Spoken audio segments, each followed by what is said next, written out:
মুখের কালো দাগ, মেস্তার দাগ, চুপচুপ দাগ চলে যাওয়ার জন্য এই রেমেডিটা কিন্তু 100 ভাগ কার্যকরী। আসসালামু আলাইকুম সবাইকে, আশা করি সবাই ভালো আছেন। তাহলে চলুন আজকের এই রেমেডিটা আমি কিভাবে তৈরি করেছি আপনাদের সাথে শেয়ার করি।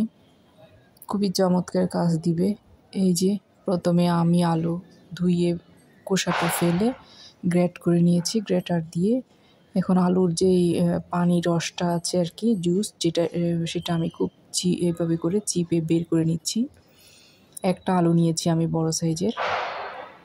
এই যে খুব ভালো করে একদিন চিপে আলুর রস কিন্তু ভীষণ এফেক্টিভ একটা রেমেডি ত্বকের জন্য। এরপরে লেবুটাও তো আরও খুব বেশি কার্যকরী একটা রেমেডি ত্বকের জন্য। যাই হোক, এখন লেবুটাও নিয়ে নিয়েছি। কফি পাউডার দিয়েছি এখানে এই যে 2 চা চামচ। তারপর দিয়েছি কর্নফ্লাওয়ার দিয়েছি 2 চা চামচ। চামচটা আমি কতটুকু বড় নিয়েছি সেটা দেখা যাচ্ছে। 1 চা চামচ দিয়েছি। এটা হচ্ছে নারিকেল তেল, একদম পিওর, যেটা কোনো মানে অর্গ্যানিক যে নারিকেল তেল সেটা। এখন খুব ভালো করে মিক্স করে নিচ্ছি। এখানে হচ্ছে মিক্স করার পরেও এটা কিন্তু পাতলা থেকে যাবে,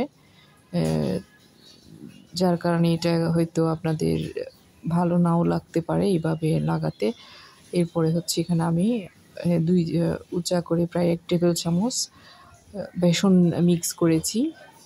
এটা আমার ভিডিওতে আসে নাই, যার কারণে আমি বলে দিচ্ছি, আপনারা 1 টেবিল চামচের মতো এই যে বেসন অ্যাড করবেন। বেসনটা অ্যাড করার পরে হচ্ছে এটার খুব একটি স্মুথ ব্যাটার হবে, খুব ভালো। এই যে এটা আমি একবার ইউজ করে দেখেছি, একবারে খুব ভালো রেজাল্ট পেয়েছি। আশা করি আপনারাও ভালো রেজাল্ট পাবেন, অনেক বেশি উপকৃত হবেন। এই রেমেডিটা লাগিয়ে দেখবেন। স্কিনে লাগিয়ে শুকিয়ে যাওয়ার পর এটা হচ্ছে হাতে মাসাজ করে করে খুব সুন্দর করে প্রথমে তুলে ফেলবেন। তারপর হচ্ছে পানি দিয়ে ওয়াশ করবেন, ফেস ওয়াশ দিয়ে ভালো করে ধুয়ে নেবেন।